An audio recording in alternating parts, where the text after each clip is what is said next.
thank you. So Madeline, welcome to the forum. Welcome to the webinar. Thank you for doing this.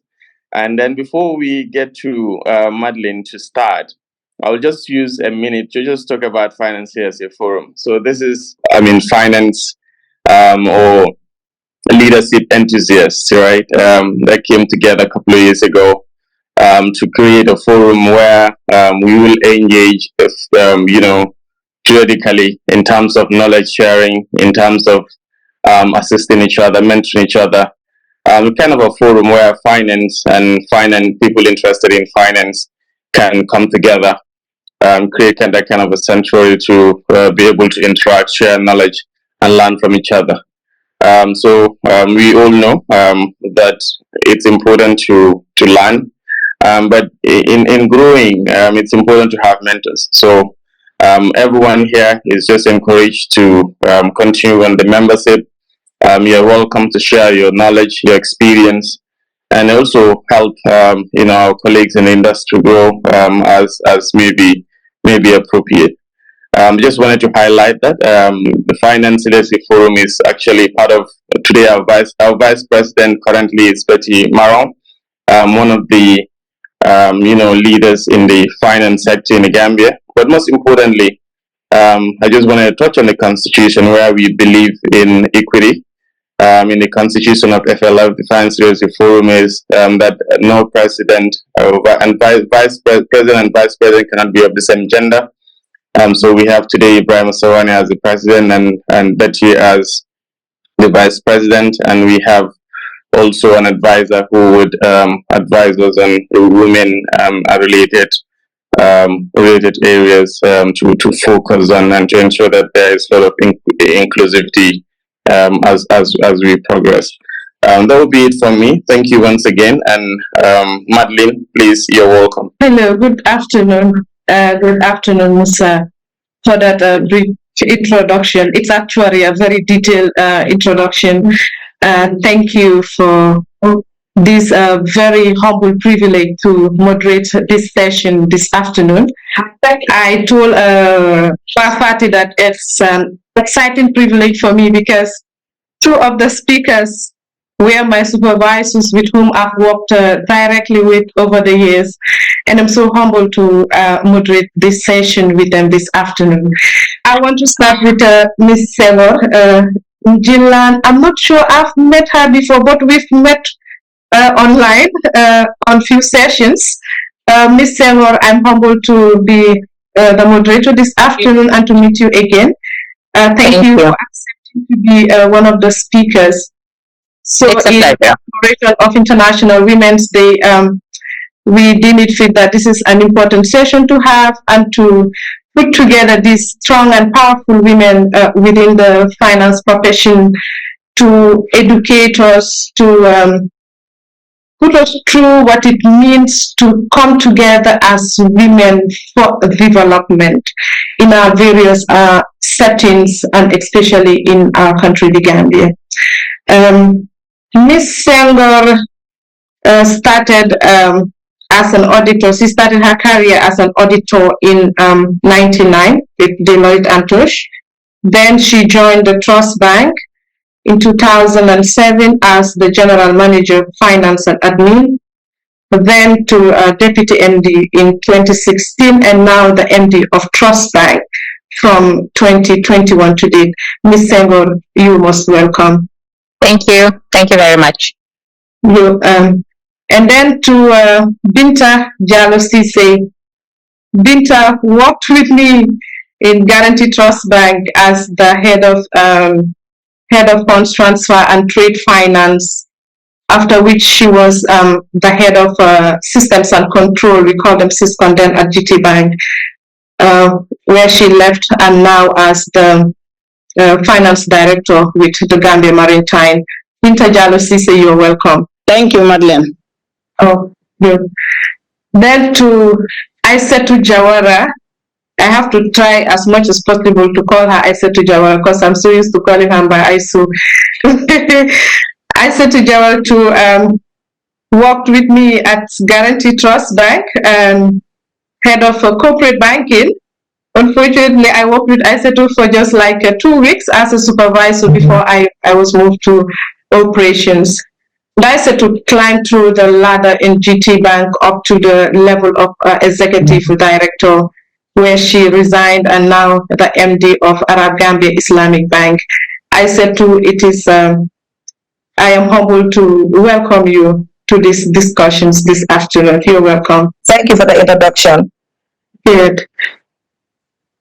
So, just like Musa introduced, the theme for this year's Women's Day celebration is "Invest in Women, Accelerating Progress." The first part interests me a lot. Invest in women, and the way we are having this discussion today, I'll just throw a question out there. I might call a speaker or the other, and then we will have the discussions around the questions or around the suggestions. So we all know that the International Women's Day have been celebrated over 100 years now, and it is just to ensure that we have inclusion in our various sectors of the economy, to have a women inclusion. And then when we look at the lives of women and the statistics of those who attempted the journey in all the sectors, be it in the professional careers, in entrepreneurship, we see that there's some kind of obstacles that women actually face. And these obstacles, we can call them ceilings. We can also call them sticking floors that they cannot move, and some obstacles up there, they're blocking you and you can't move as a woman. So we have 3 women leaders in our midst today to speak on this. So I would like to ask and start with Ms. Senghore. As a woman leader, do you see the need to invest more in women in any capacity, be it from the junior level to the middle management level or even to the senior management level? Do you see the need to invest more in women, maybe to improve in their capacity or to have them climb up the leadership ladder as women? Thank you, Madeline. I most certainly do. I most certainly do. And when we talk about investing in women here, I'm not just talking about investing financially. It's important to do that. It's important to invest in helping them improve on their academics. And I think most institutions are doing that right now. They're sponsoring them to do professional courses, academics, whatever it is. That is important. But when I talk about investing in women here, I'm talking about more than that.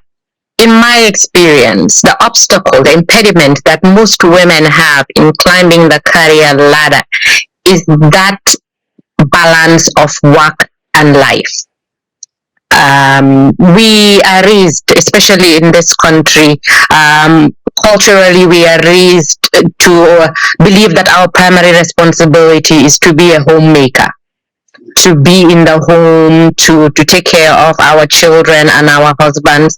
And it's difficult to climb the career ladder at a time when you have conflicting priorities. So you have a new husband, you're expected to start having babies, but at the same time, your mates are climbing the career ladder, and your mates in this case are mostly the gentlemen. But you cannot give it the same kind of attention.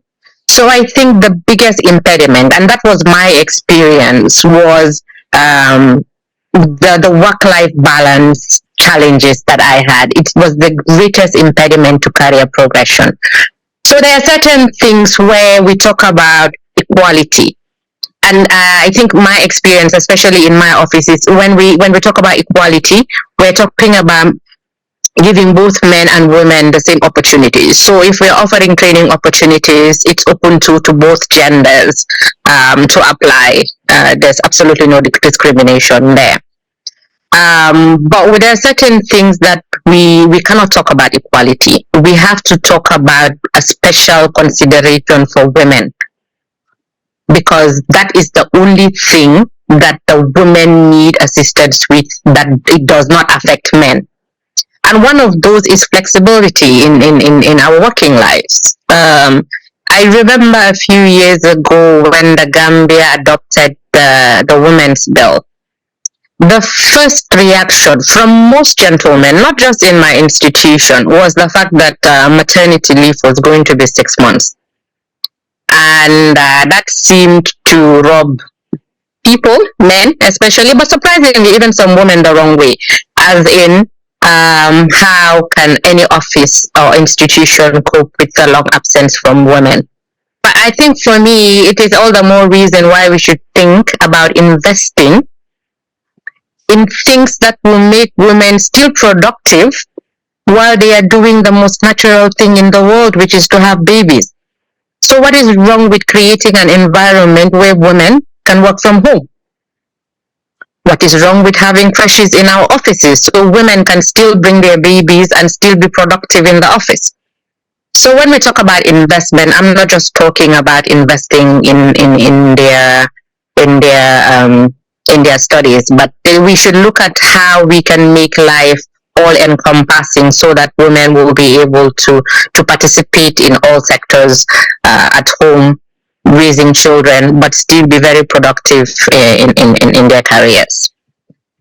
Thank you so much, Ms. Senghore. I'm happy at the point you taught the work-life balance, the special consideration, and I'm happy I'm talking to the MD of Trust Bank, and these are those deliberate decisions that you make to help women so that they can carry on their duties, and those are the obstacles, the ceilings, you can call them the glass ceilings, or even the sticking floors. Those are the ones holding them back not to go forward, and that is very important. It's not only about their studies.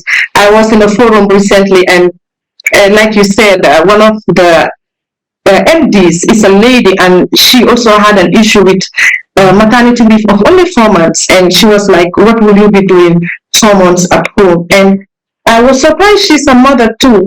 And these are the things we hear all over the place. It's not only coming from men, it's coming from the ladies. And I would like to say that we experience these things daily. And sometimes I want to believe that women bring down women in other cases. Because if women who we believe we should have the same perception or the same strategies in handling our issues are the same women trying to beat those obstacles, then there is an issue there to take care of.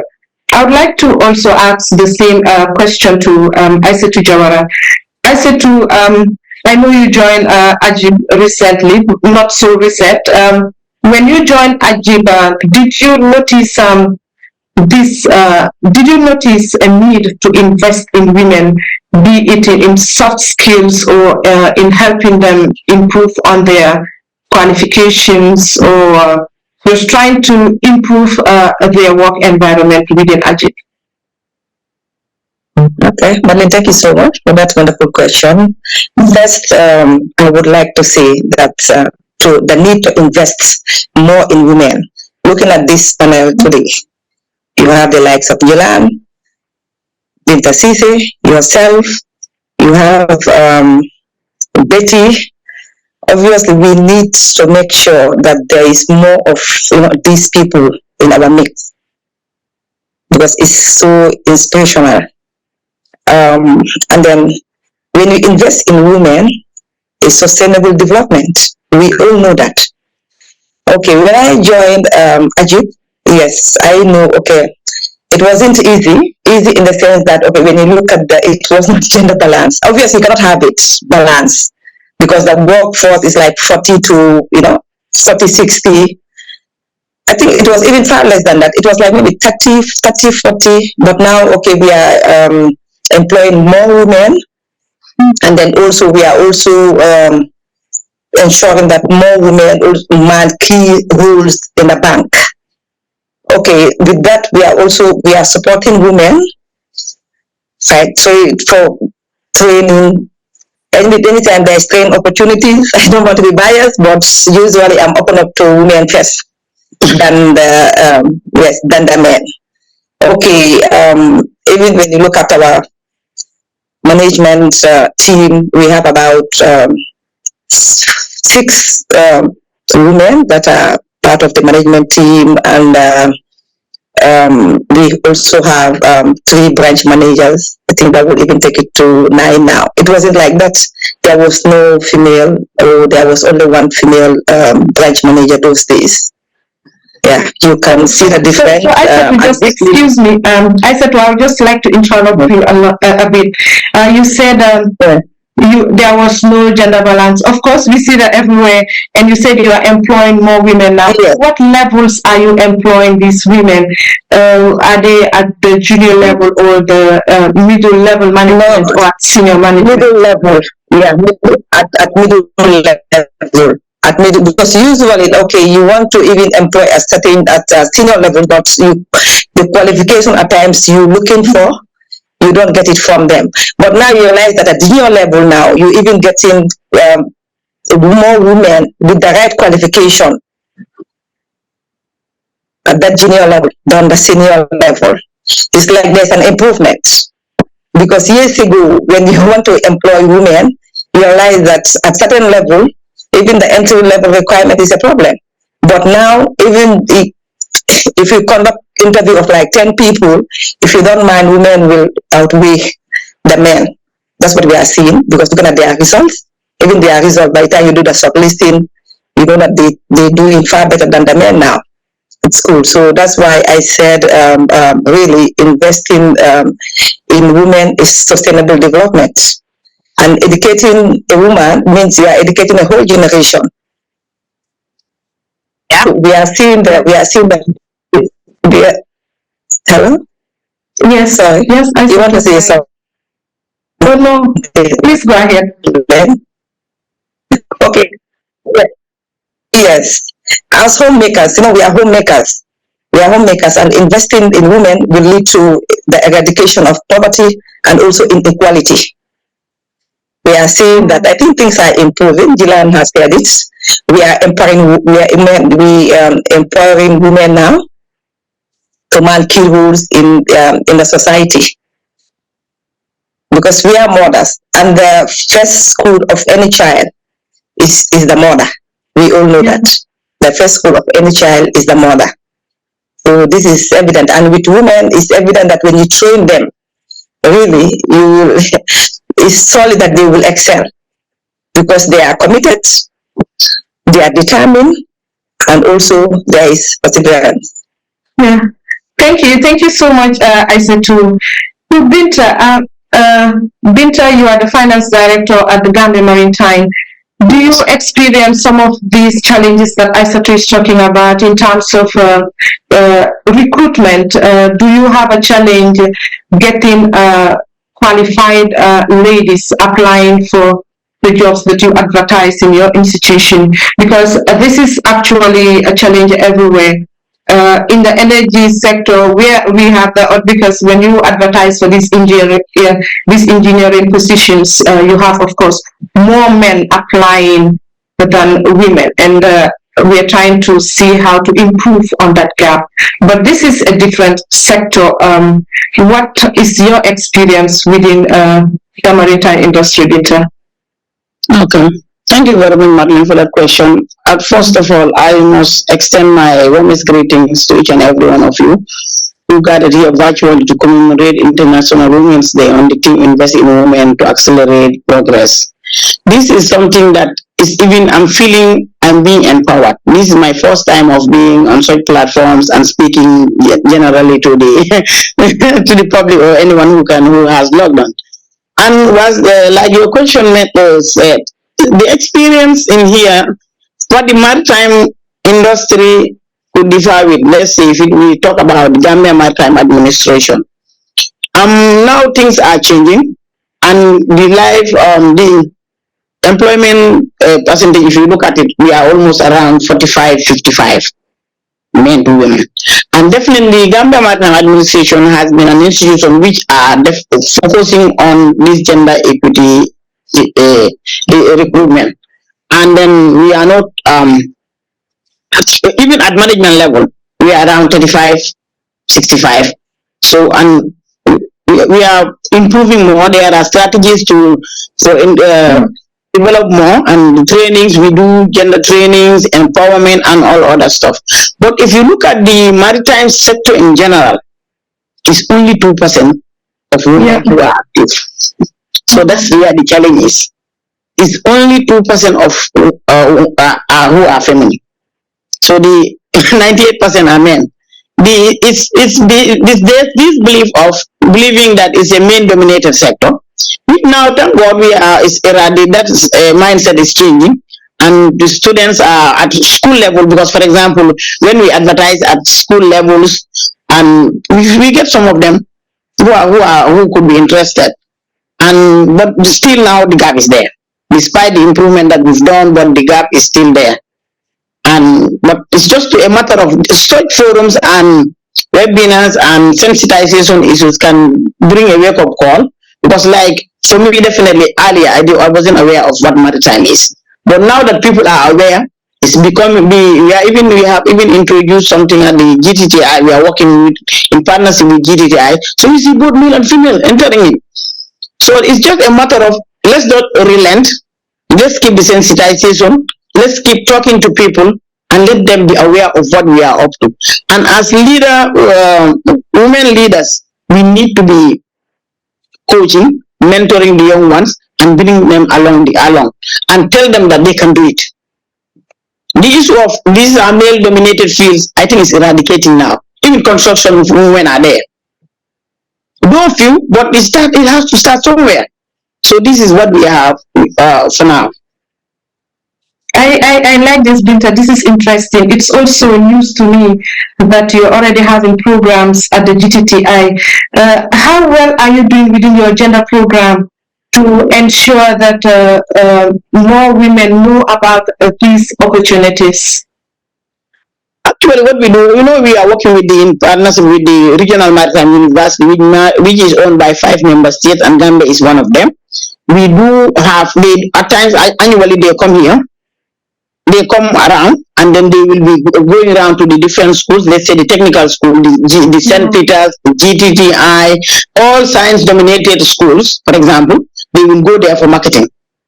And based on that, awareness is coming up. At times we do advertisements in the newspapers. And for the GTTI, we do mandatory courses, which you cannot sail or you cannot go on board a ship or vessel without having those mandatory courses. That's why we are partnering with them.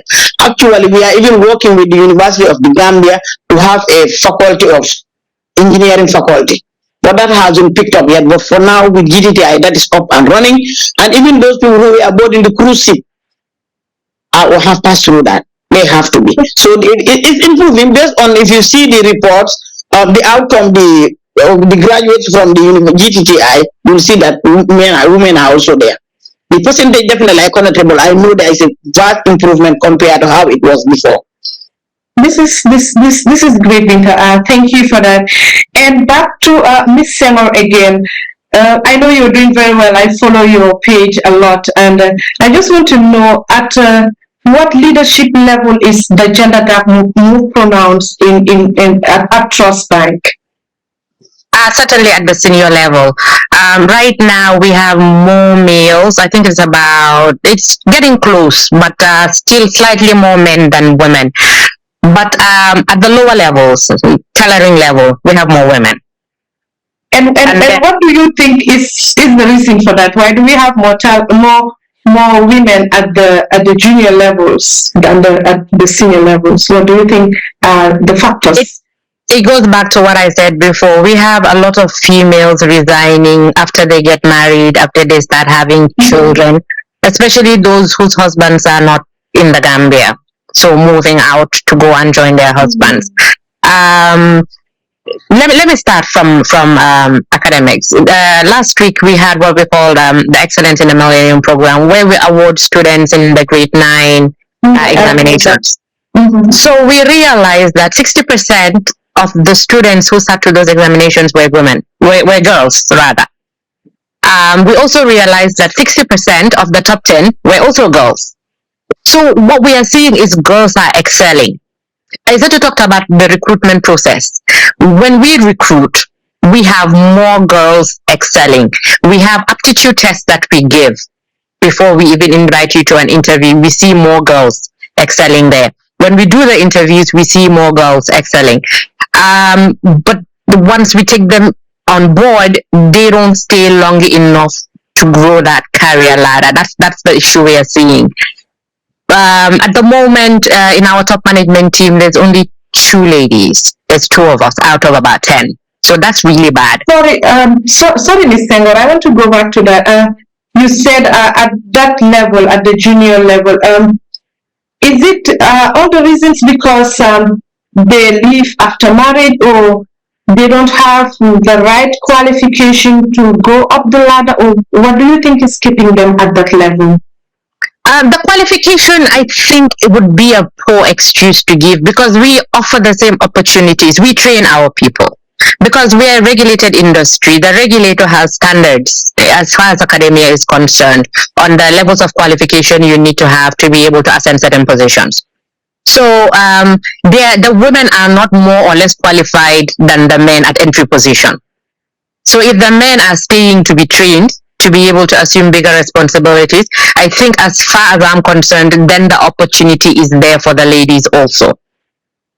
My issue is that when it comes to leadership positions, it should not matter what your gender is, whether you're a man or a woman. What matters is that the opportunity is there for both of you. So if the men are taking the opportunity and the women are not, then you cannot say that it's an issue of qualification, because the opportunity is there for you to up your qualification if that is the reason. But it's what I say. I went through it, and I always go back to this point. It is the work-life balance. There are many expectations, a myriad of responsibility on women, and it's very difficult to cope. Very, very difficult to cope. Yesterday, as part of Women's Day celebration, we had a session, a presentation from a gentleman, a wonderful presentation on the impact of domestic violence on women. And a lot of people here, they assume that when we talk about domestic violence, we're talking about being beaten by a man. And it's not. Domestic violence is not just about the physical. It's about the emotional. It's about the financial. Women have a lot of responsibilities on their shoulders right now. And sometimes they buckle under the pressure and they don't feel that they are mentally strong enough to be able to take a bigger role in the office because they are already dealing with too much. So it was very enlightening, because at the end of the session, everybody is like, I didn't realize that I had all of this on me. And most of the time, we don't even have anybody that we can talk to, because everybody is in the same position. So we are stressed out at work. We are stressed out at home. The school is falling out because... I'm sorry. I totally agree, Ms. Senghore. I totally agree with you. Yeah, so we're finding that it is the pressure of having to deal with everything that we're coping with, and if you have to sacrifice something, it is usually the job that has to go. You can't sacrifice your kids, you can't sacrifice your marriage. Most of the time, if you have to choose, then it's the job that suffers.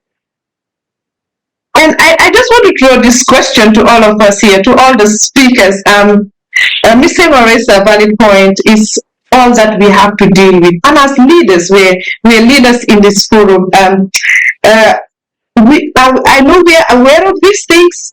Do we try to have a sessions, or do we have units, or at our HR levels, do we have these sessions where we can accommodate these ladies so that they can come and talk? Because I know as ladies, we always want a place to go and offload that load, you know. Are we thinking of creating those forums, those environments where we have some kind of coaching, where coaching is given to these women who sometimes don't even realize that they have this much load? Are we thinking, or we already have these forums maybe at HR level where we can help these young women understand these things? Say, for example, Ms. Senghore, you keep saying you've been through it, you've lived it, and now you have learned. And there are other things that today you would say, I would have done it better, but you know it today. Are we thinking of creating those environments? Because for me, I see it as very, very important, those environments in which we can help these young ladies understand these issues, or even self-diagnose, because a lot of people don't know they have this type of loads with them. I'm asking, like, we can have a discussion on this, like, for all the speakers. Yeah, so I'll start because what we are trying to do is we are trying to focus more on emotional and mental well-being for everybody, but with special attention to women. Like I said, because we just feel that women are dealing with so much more. So yesterday's session was only for our women, and it was an opportunity for everybody to just think about where they are on the spectrum of mental health. And it was quite revealing because we finally had to admit, all of us, that we are trying our best to be strong, but there's really a lot of things that are burdening us, and there's not necessarily anywhere we can go to discuss. And that's where your question comes in. HR offices are structured to be able to offer women the kind of support they need. I will say no, not right now, but it's a work in progress for us. First of all, we are working with a consultant to develop something probably not yet done in the Gambia, and it's called the Staff Happiness Index. So we are actually going to have a monitoring and evaluation unit, and their job is just to monitor staff happiness, and that will involve not only monitoring and evaluation but counseling as well. So that is why we got in touch with this guy from social welfare to be able to guide us through the process. So it's a work in progress. We're not there yet. But it is a very, very important thing to do, because I find, and I say this all the time, my job was easier when I was just doing debits and credits as an accountant. And when I moved to the bank, it was easier when I was doing loans and overdrafts.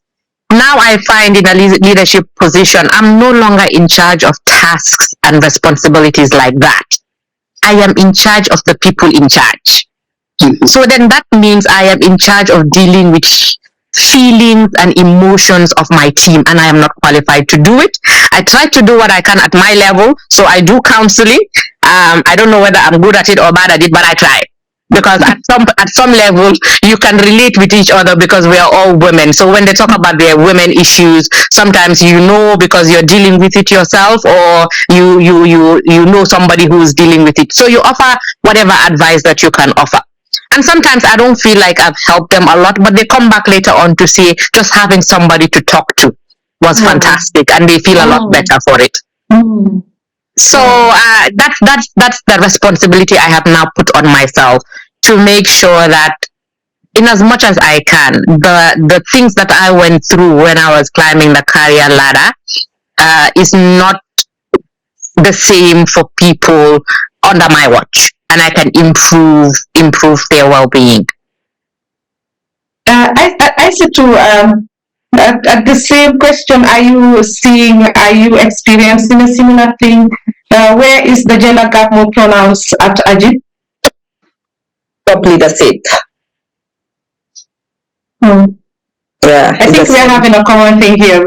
Yes, it's a top leader, because our society is still highly male dominant. We still have these boys club, which is very prominent, really. So as long as people try to, they look at like women at certain role as a very big achievement, this is something that cannot be eradicated. Let's say to be Njilan as the MD CEO of Trust Bank, you think that's a very big achievement.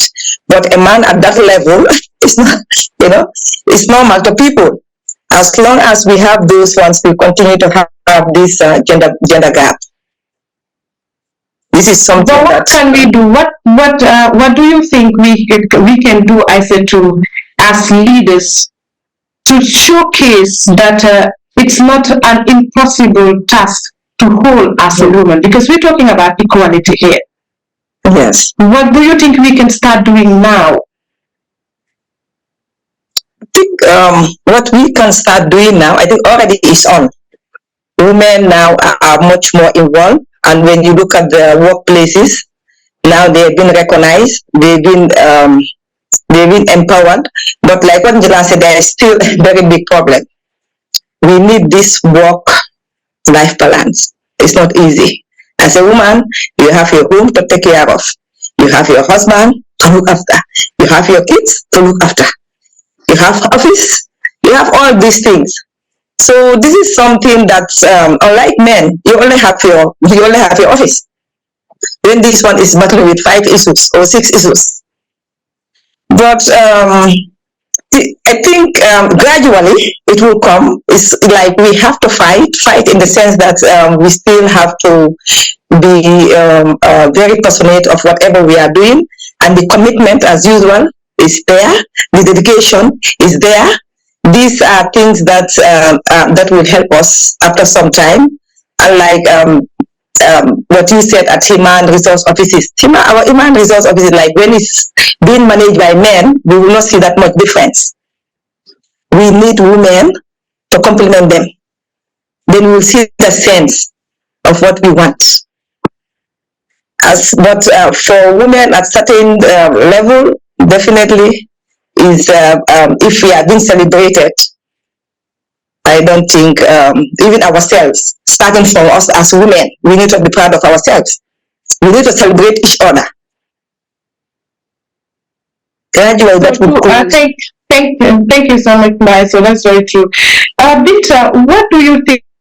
This is in general as women leaders. What can we do to improve those gaps? Because I'm hearing the same language here, that the gap is more pronounced at senior levels.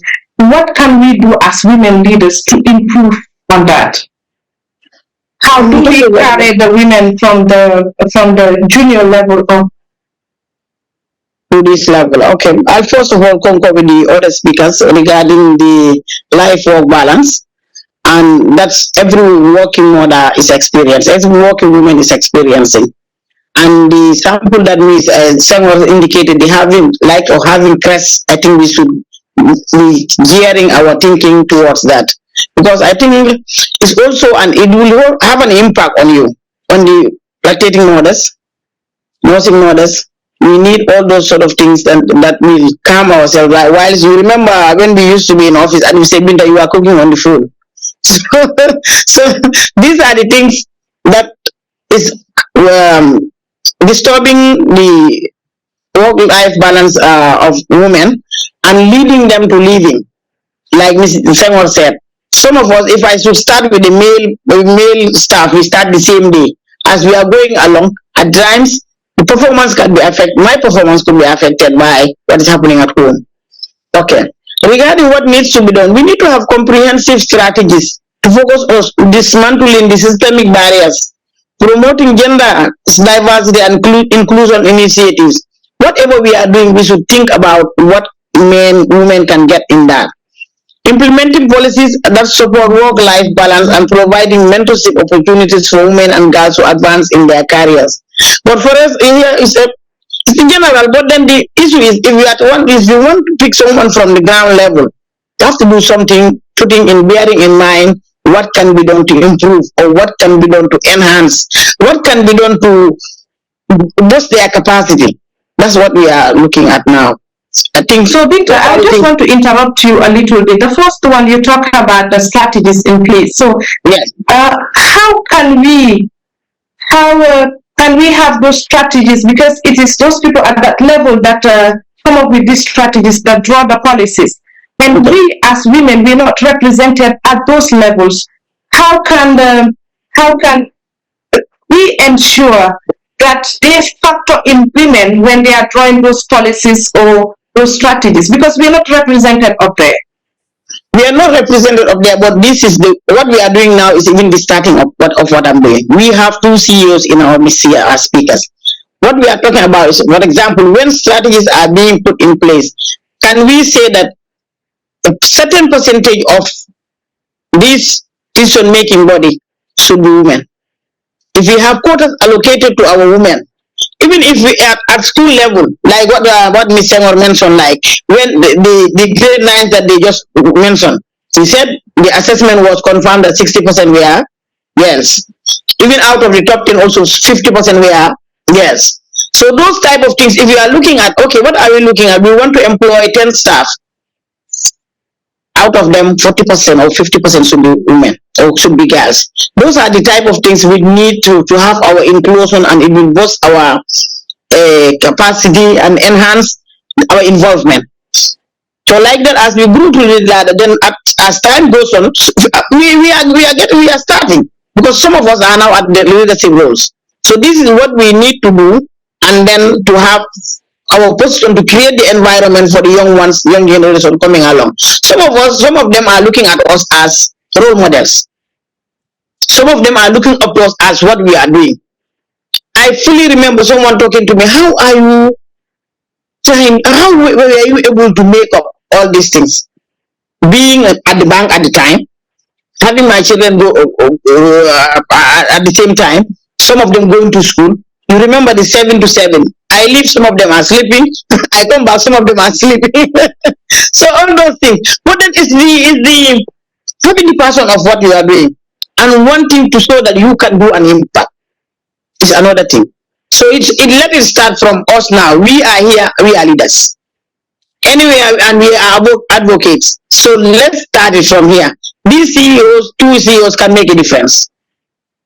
And with this help of this, using this forum that we are putting, Madeline, we have started something. I agree. We have started something.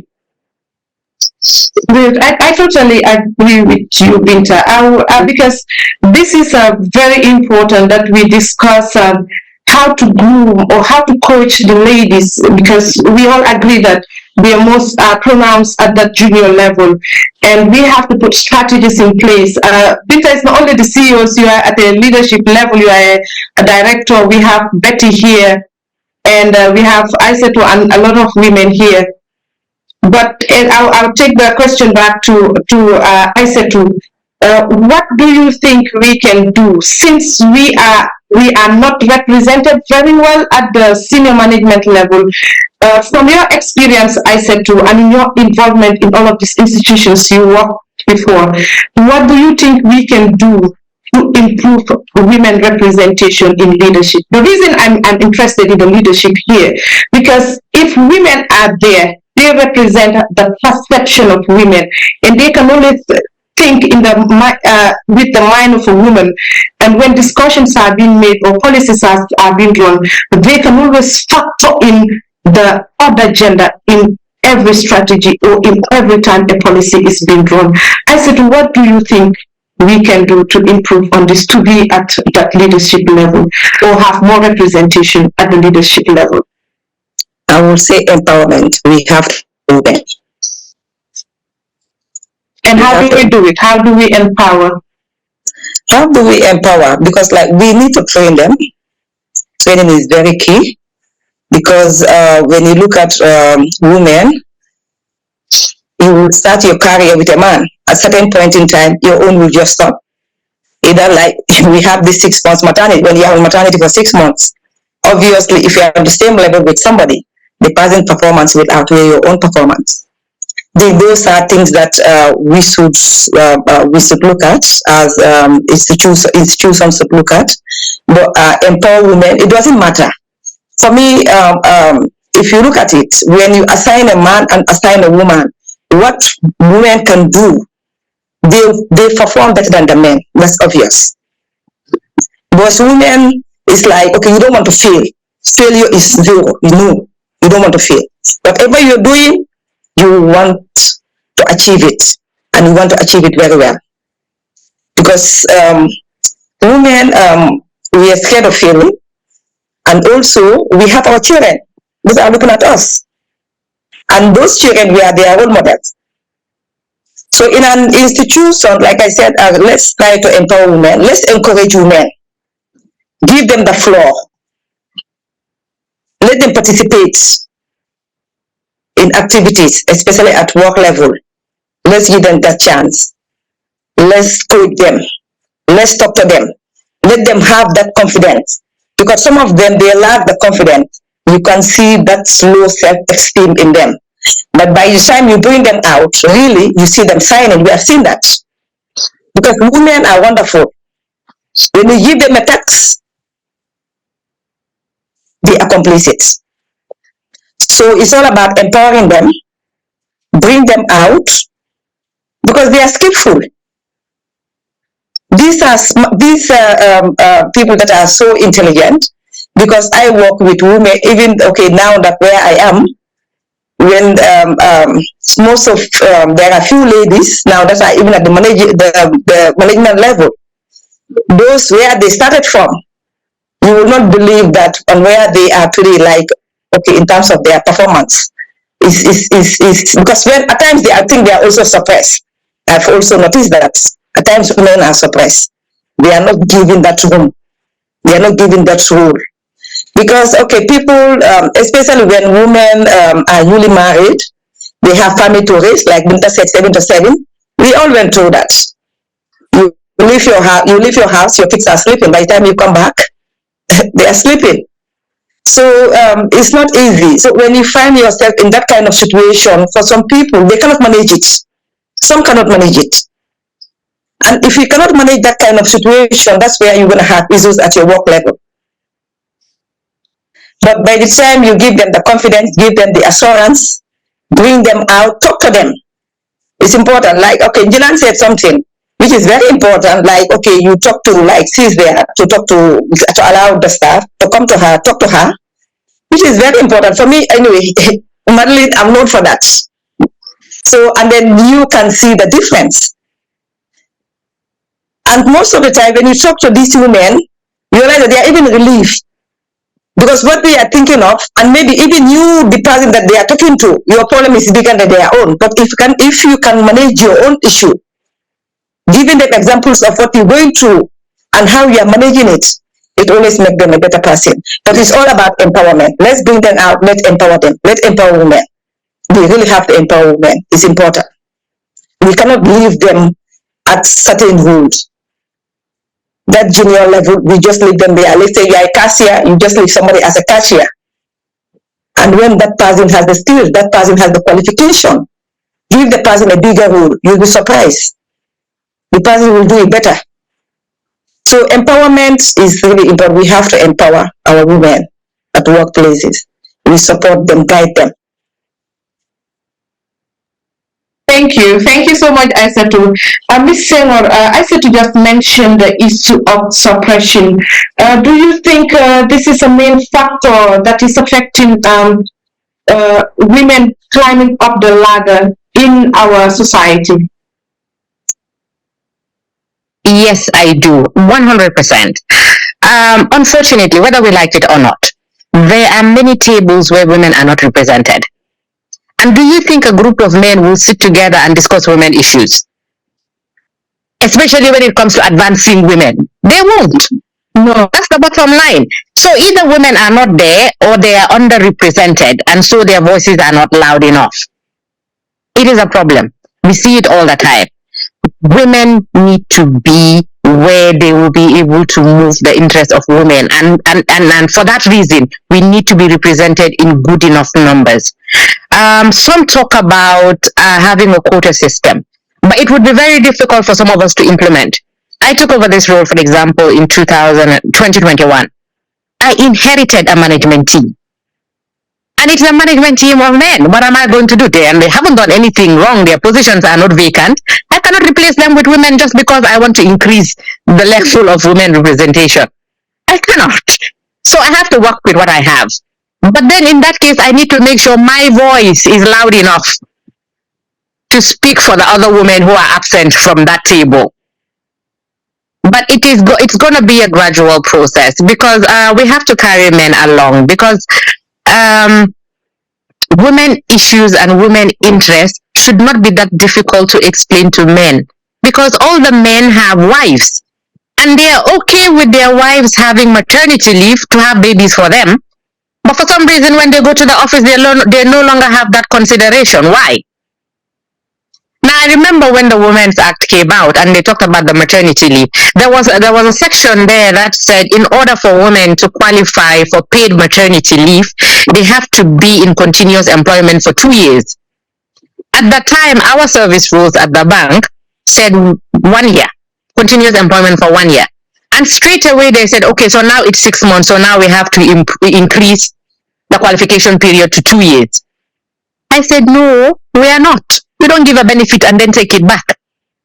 Now imagine if my voice was not there, it was a group of men just working on changing those policies. It would have been changed from 1 year to 2 years. And like I said, it is the same men who have that understanding when it comes to their own personal lives. But when it comes to the office, it's the job first. A man will be a leader in an office and think only of targets, meeting budgets, implementing strategy, and not consider the people behind achieving those goals. Sometimes, and I think in a lot of cases, that is actually the fact. Women are more organized. At the panel that I was on last week, one of the ladies was a scientist, and she used the science angle and said even genetically, women are smarter than men because of the 2X chromosomes. They have 2, men have 1. So I don't know the science behind it, so I'm not going to follow that argument. But all I am saying is women are very capable. Even the women that are not educated, they are very capable of managing their homes, managing the finances of the home. One of the parents of the top 10 students said to me, I am not educated, but I wake my child up every night to study, and I sit there, even if I'm not doing anything, I just sit there and keep them company so that they can study. So where's the father? Sleeping. Not involved in the process at all of raising our next generation of leaders. So women, yeah, they have such a significant role, but I just fear that in Gambia, sometimes the opportunity itself is what is missing. It is missing because women are not represented enough in the areas where they need to be so that they can impact that change. Thank you so much, Ms. Senghore. You raised some very interesting points here. So do we agree that we should have these engagements with the men, especially at those top leadership level? We should have engagements with them. And I'm hearing the same language again. We are not represented there. You happen to be the CEO of Trust Bank, and it happened a time that they wanted to change this policy or this clause in the policy. And you said no, because you were there. Just like you said, if it were just men, they wouldn't even think from the angle that you were thinking from. So it is a challenge that we all agree that we have to be represented up there in the decision-making tables for our issues to be put forward. And we have a challenge, all of us in this forum today, the women leaders here, even the ladies at the junior levels, is just make sure you speak. Isatou spoke about the challenges, and then she said we have to coach them. And we all would agree that women easily shy away from certain challenges, especially even voicing out, speaking out for themselves.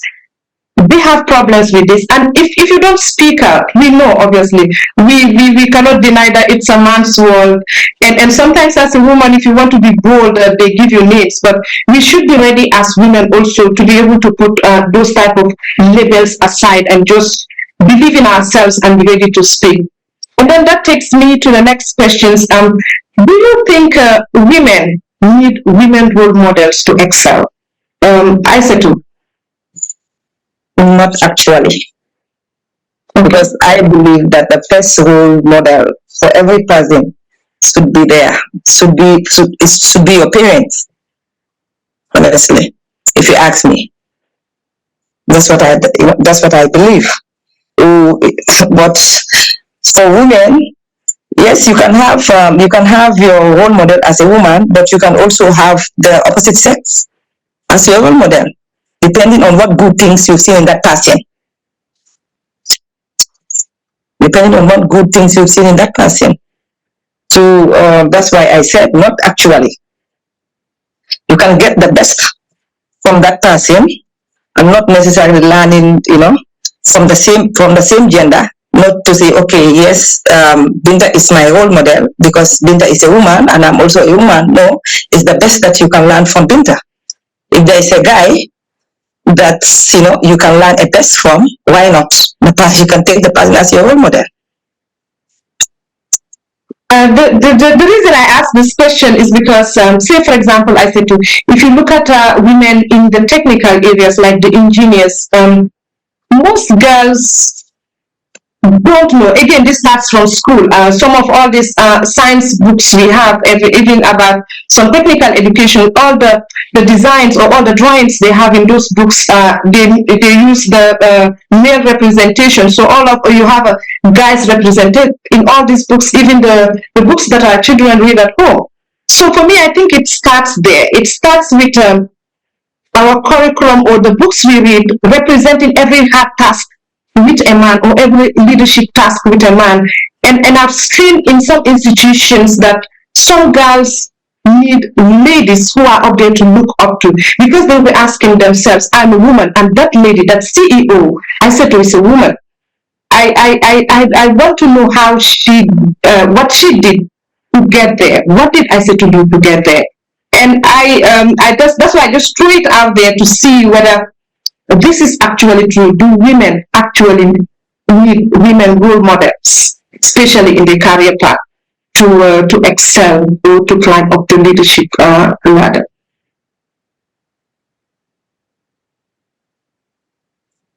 Binta, you would want to respond to this? Yes, I think I'll chip in. I firmly believe in the power of role models and mentorship in empowering women. Women role models are good. I would not disagree with what Isatou said, because the role model is seeing the good things in some person and trying to emulate. But what your question will also help, because for example, if I'm looking up to a man at a certain stage, if it becomes difficult, I say, because he's a man, that's why he was able to do it.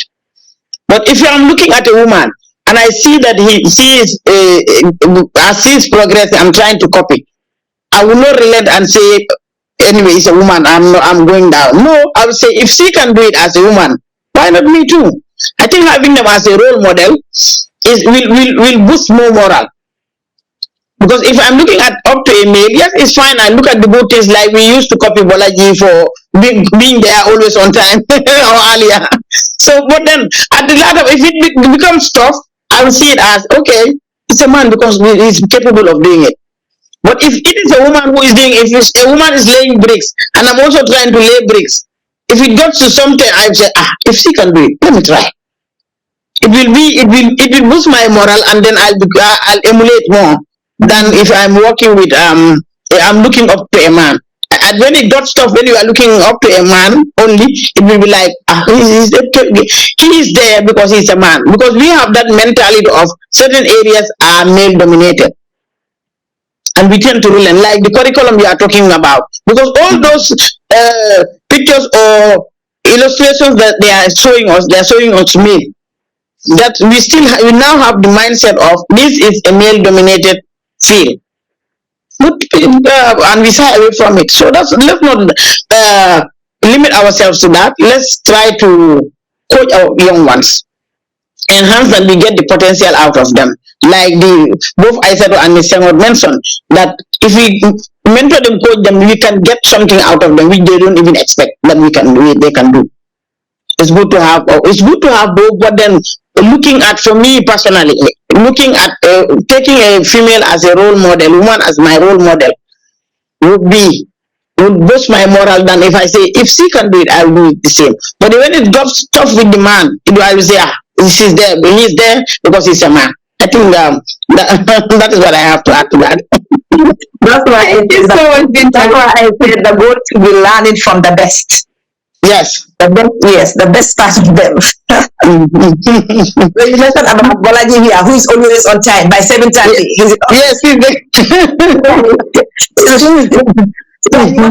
We don't want to be late as well. 7:45, start 8. You should be on 6. You should be there. You are right. So, Miss Senghore, I know this is true, but I just want to sound your opinion. Do you think, as women in general, not only women leaders, but maybe as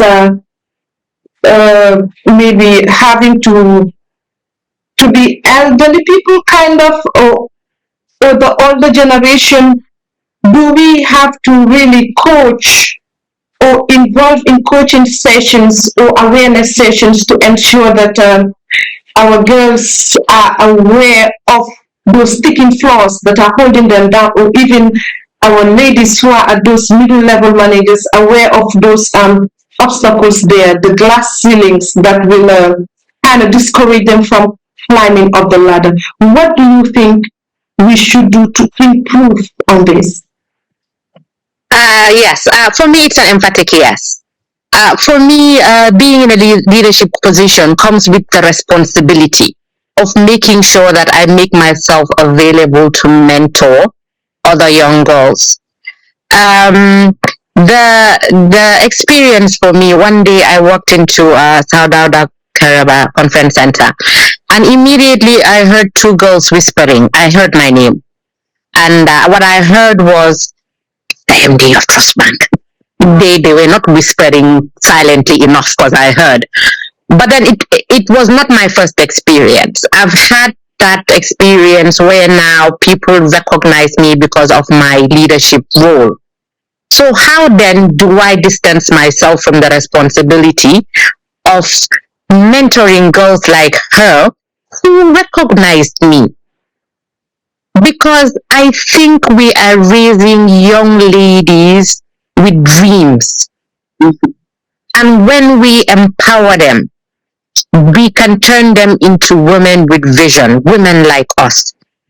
I am a member of a women's group. We came together. It's women from all fields. So some of them are from STEM, some of them are from finance.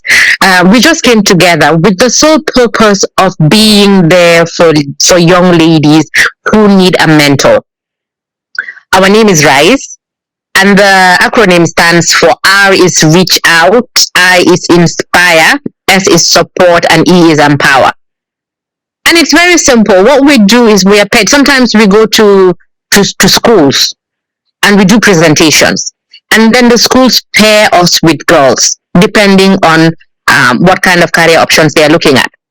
So I can be paired with a banker or a girl looking to be an accountant, and somebody else who is in the sciences can be paired with somebody else who's looking at a career in the sciences. And we just talk the talk.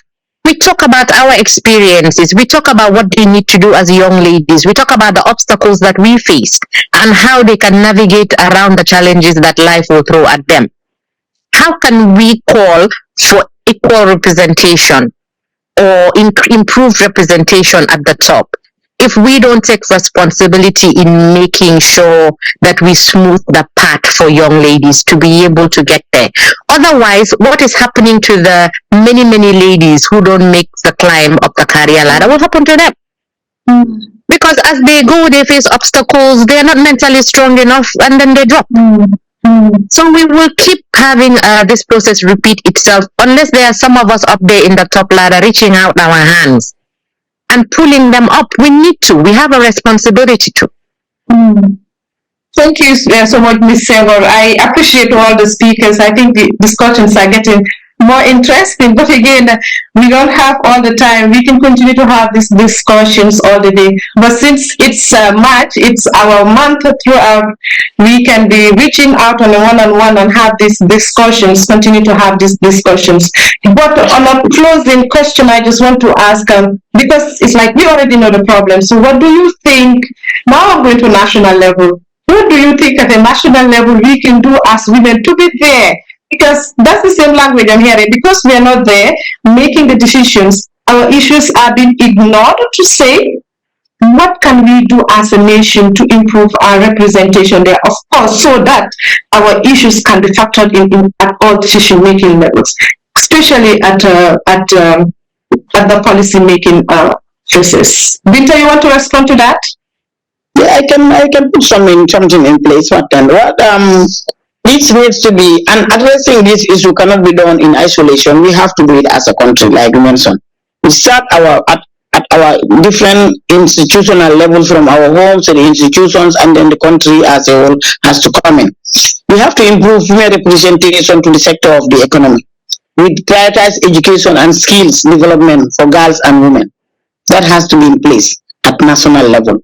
And then let our gender ministry also be coming up. I think when we are doing, I don't know whether they are part of this finance leadership, But the gender ministry also should come up with policies. And let's have something in place to empower girls, especially at the school curriculum level. It's important. It starts from there. If it starts from there, you are growing them as they are growing, they have that mentality. And as they are growing, they can be climbing that ladder. And with that ladder, as they are coming up, we are also picking them, as Ms. Senghore and Isatou mentioned, picking them, those who want to behold their hands as the leaders in the society. They have to. And we have to so equal access to education, quality education and training opportunities. Like they are mentioning, there shouldn't be any bias when we are training. And even recruitment, we have to have all those policies in place. When the recruitment should not be biased, training should not be biased, and the ministry, our gender ministry, should also be more active. Thank you, Binta. Isatou, you want to add to that? Yes, I want to add to that.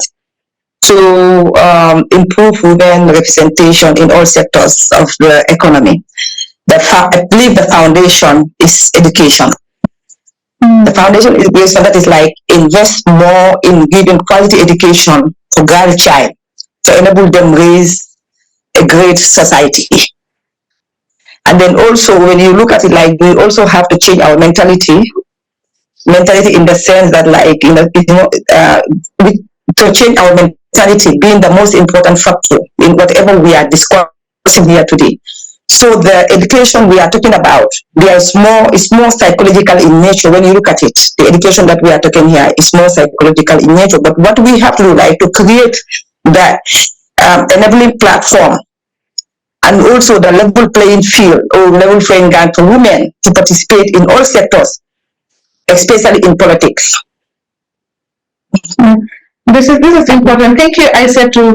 And then also the women empowerment, when we talk about the women empowerment, we should start with ourselves. It should start with us. Yes. And also we need to know that, we belong, and then we are also the society. Thank you. Thank you so much, Isatou. I just want to open the forum to all the people following us online. Maybe we will take two questions or two suggestions. Then we will close this webinar. Yes, please. Yes. Yeah, Ibrahim here. So I'm just actually trying to log out quickly. I think I should add a voice here, not only as a member of FLF, but I think it's also important as a man or as a male. I think the speakers very important point, critical point here. And for me, when I looked at it, for the male side, we are all part of a bigger community. It's an ecosystem. And in that ecosystem, you need all the community to participate. If one side is participating, the other side is not participating, it brings the imbalance. And that ecosystem can never balance. When the ecosystem is not balancing, then you have a problem. And from what the speakers have said here, it is important we become enablers as brothers to the females or the husbands or the fathers. Because I don't know if they are doing Njilan Senghore, we all are linked to females in one way or the other. If you don't have a sister, but at least you have a mom. You have a friend who is a female. You have a colleague who is a female. So I will encourage, we don't stop this conversation here, that we should use this platform, we should use our access to some of these leaders, both in male and female side, to push for a clear strategy or to push for a clear mechanisms how we can create more empowerment for women. I saw somebody commenting, I think Anita, if I remember her name, I know they have a platform like I think SAAG, where they empower these young people. I've probably never tell her in passing, well done, but it's their work I've been following. Because if you go to school, talk to these young girls, support them one way or the other, at the end, if it's 10, you may have 5 of them coming through because you were there for them. Sometimes all they want is to talk to somebody. It's just to talk to somebody, tell them their own experience, and you share your views with them, and they are able to be encouraged. So in any way, if we can, whether it's FLF, whether it's SAG, whether it's RISE, Njilan spoke about, both male and female, whether it's monetary, whether it's time. Please, I encourage all of us to participate in that. So I will stop here and I will say goodbye to all of you and happy International Women's Day. Thank you. Thank you so much. Thank you for your suggestions, for your input, Ibrahim. It's all about engagement. We have to be in it together. I see two hands up. Aneta. Okay, hi. Thank you so much for allowing me to take part. I've been commenting whilst you guys have been having the discussion. And as the gentleman just spoke right now, he was mentioning our foundation, which is sponsor a Gambian Girl Foundation, which is the SAT Foundation, and we sponsor girls to go to school. We've been running our foundation now since 2019, and one of the things that we have realized when it comes to women empowerment, girls empowerment, the more and more we have this sort of silos meetings, silos empowerment, silos everything, women, just women, it's not pushing the agenda further. And this is the time that we have to now open up the platform and really invite the men, because they are our allies. And if we really want to see a real change, so we've been having events, and all the events have been women and girls only. And this time around, we are having an event. Men are going to be invited. They're going to be there, because we have seen that once we have the men on board, it changes everything. They help us because they're equally passionate like us. But if we have that mentality that or we are going to be fighting with them, then it wouldn't work. But if we see them as allies, as partners, and we invite them in, we're going to see that change that we want to. It's not going to be magical, but slowly they will get there. So I think now is the time for us to open that space to really bring the men in, rather than just having this sort of a silo sort of meetings that we're just talking to ourselves, basically. That's what I mean. Yeah, women to women talking to ourselves. Yeah. Thank you so much, Anita. I think that takes me to one of the quotes that said, it's not our wish to have power over men, but to have power over ourselves. And of course, engagements, the language again is coming out. We need to engage. We have to do it together, not in silos. Thank you, Anita. Binta. Women's Day to all of you out there, all the beautiful ladies. My cousin Binta Jallow, Mrs. Njilan Senghore, and Madam Isatou Jawara, my two favorite customers. Thank you. Yes, I just wanted to ask a question regarding to this empowerment. Because part of your discussion, you've talked about you touched a bit about psychology. In the homes, how are we brought up? Our psychology. When you say if you raise to a certain level and you're being promoted, and looking at your work and home, how to balance it, what's the first thing that comes to your mind as a woman? Do you look at yourself first, or are you second compared to what you're supposed to do to the house or something like that? That's the question I want to ask. The psychology, our psychology as women, how are we brought up? Who is first, myself or the home? I would like to redirect your question to Ms. Senghore. She talked a lot about this issue. Ms. Senghore, you want to respond to that? Okay, I'll try. But I do understand the question, because we are raised to believe that you take care of everybody else. So we are raised to believe that it's yourself last. Mm-hmm. But I am of a different view. You cannot serve from an empty vessel. So you need to take care of yourself first. You need to have your own space to work on yourself, and you need to do what you can and not what society expects of you. Because the minute you pressure and overburden yourself with other people's expectations, you will not do them justice. Even if you do 9 out of 10, that one that you don't do, they will hold you accountable and act like you haven't done anything. Mm-hmm. But then you're putting so much pressure on yourself, and it is going to affect your mental health. I said it before and I'll say it again. Women are dealing with more than they should. They are. And they don't have anybody to help them. At some level in the mental health spectrum, you need professional help. How many of us here know who to contact for professional help? We don't even know what is available. So we have a responsibility to be kind to ourselves. We need to make sure we protect our health first. If we overburden ourselves, we die. And when we die, they just move on to somebody else to step into our roles. So Binta, I don't know. Ms. Silva, I think you've touched it all. I'm not seeing any hand up again. I just want to summarize on the issues we talked about that we should start doing if we are not already doing, or if we are doing, we should improve on coaching, training, investing, and this investing is broad, not just on their career, knowing their needs and having to factor in these needs in the policies in our different work environment and not limiting the women, just allowing them to express themselves. Let's allow them to touch on different areas because they are able. Let's not just limit them. Of course, education. We cannot overemphasize the need for education. Education, and it starts from the home. Just like all the speakers keep saying, it starts from the home. Let's allow the women to choose what they want to do. Let's leave away male dominated. It's an area that everybody can go into, despite your gender. It is not male dominated, and we can do it as women. Someone, Njilan, was talking about the science, but our brains as women are built in such a way that we can do it. Like, we're not afraid. We just need an enabling environment. And as women leaders, let's make the environment very comfortable, very conducive for women to excel. On this note, I just want to appreciate these speakers. It's a very humbling experience for me to moderate these strong women and having some very strong women also in the background.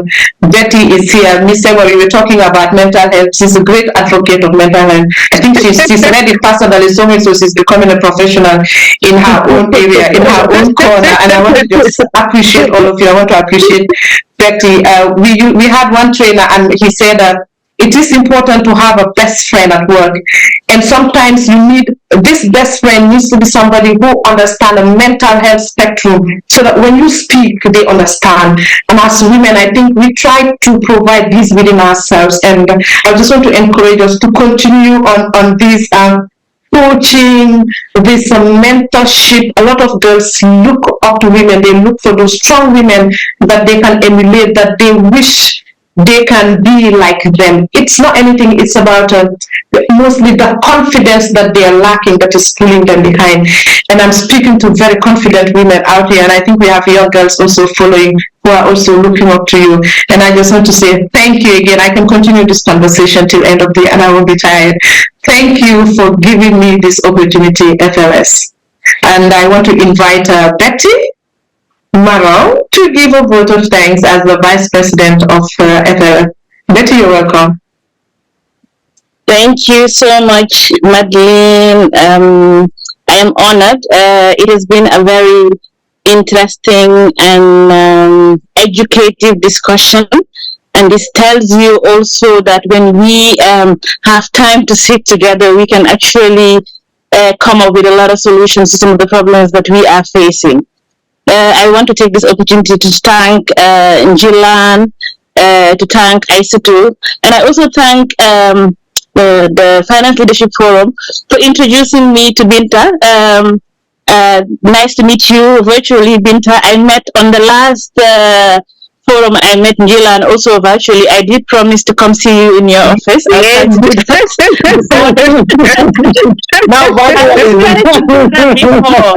But I'm just so grateful for this forum, for the way, at least personally, it introduces me to the finance profession in the Gambia, but also to these wonderful ladies. So in giving the vote of thanks, I just wanted to summarize, because in these discussions, there's a lot of ways of investing in women that came up. Speaking of the theme of investing in women, accelerate progress. And when we talk about investing in women, I think a lot of people, their mind goes to education in the formal setting in terms of training, technical skills. But in listening to this discussion, to start with, Njilan had one of the ways to invest is ensuring that women are given flexibility. So for her as the MD of Trust Bank, she's in a power to ensure that her staff have that flexibility. Imagine a woman who doesn't have the same, a man who doesn't have the same understanding and the same lived experience of trying to manage a home and trying to manage climbing up the career ladder. I bet you, unless they are an ultra-feminist men, which we have, they will not have the same focus. So in trying to make sure that we invest in women, investing in ensuring that women have the flexibility to maybe spend 6 hours in the office and the next 2 hours at home after their kids are in bed. That is a way of ensuring that they are part of the career ladder, and raising kids or keeping a home does not deter them from joining their male counterparts in accelerating their careers.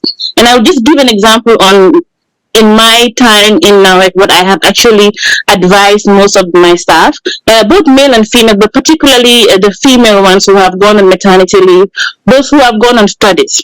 I know it is very hard, and you want to be able to focus 100% on your child for the 6 months. And it is actually very demanding, but I advise them to keep in touch with the workplace, even if it is having your emails on your phone and checking it on a regular basis. You don't have to do work, but make sure that you have some kind of connection to the work. I think for me personally, I've had 2 children while climbing up the career ladder, and I had 1 year of maternity leave because of the Norwegian system. But involving myself in keeping in touch with work, I believe, made sure that when I came back to work, I picked up where I left off. Of course, my male counterpart most likely have gone a year ahead of me, but I did not feel like I had to go back in terms of my development. I give that to a lot of people who are in my position now, within my team and also outside of my team that I mentor, that they need to keep in touch with the work while they are away, because that's the only way you ensure that you are not missing out. So that's flexibility that Njilan talked about. With Isatou, I also learned that implementing diversity action. So we talk about coming up with diversity solutions, but and we can discuss them. You need to do this. You need to have representation in the boardrooms. You need to have the representation in senior management. You need to ensure that you promote more women. But sometimes it's just policy and it's gathering dust. With Isatou and her coming into Ajib, she's putting that into action. Yes, like Njilan said, it might be difficult if you inherit a system where there is 70%, 90% men, but the fact that you are actually consciously implementing diversity action is a way of investing in women. So that's the second thing I learned about how to invest in women, speaking of the team. I also learned from Binta that raising awareness, and these things are quite underrated, if you ask me. If you know, like Binta said, 2% of the women of the maritime industry is women.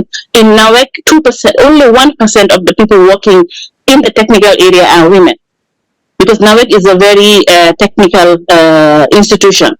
So because female students, even at the primary, secondary level, they have this programming of choosing directions where other women have gone. They're not aware that they can be engineers, they can be maritime engineers, they can be, other things other than working in already female dominated areas. So awareness and representation are also ways of investing in women. So you talk about like the maritime industry is going out there, like NAWEC is going out there to ensure that they recruit female students into the technical fields. Those are ways of investing in women and ensuring that progress is accelerated.